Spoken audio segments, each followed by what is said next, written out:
अस्सलाम वालेकुम जी नाजरीन, आज की इस वीडियो में हम आपको बताएंगे शब बरात के नवाफल 100 रकत नमाज। इस नमाज को सलातुल खैर कहते हैं। जो शख्स ये नमाज पढ़ेगा अल्लाह पाक उसकी तरफ 70 बार निगाहें करम फरमाते हैं और हर निगाह में 70 हाजतें पूरी फरमाते हैं।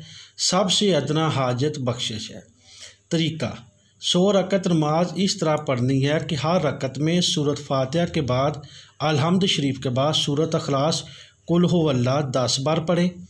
10 रकत नफल। हजूर अकरम सल्लल्लाहु अलैहि वसल्लम ने फरमाया, जो शख्स शब बरात को 10 रकत नमाज पढ़े अल्लाह पाक पढ़ने वाले के गुनाह माफ़ फरमा देगा और उसकी उम्र में बरकत देंगे।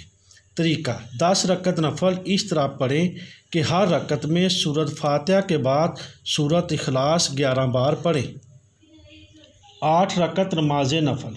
जो शख्स शब बरात में 8 रकत नमाज नफल पढ़ेगा अल्लाह पाक उसके लिए बेशुमार फरिश्ते मुकर्रर फरमा देंगे जो उसे अज़ाब कब्र से महफूज और जन्नत में दाखिले की खुशखबरी सुना देंगे। तरीका 4 रकत करके इस तरह पढ़ें कि हर रकत में सूरत फातिहा के बाद सूरत इखलास 10 बार पढ़ें और दरमियान वाला तशहद आखिर तक पढ़ें और तीसरी रकत सना से शुरू करें।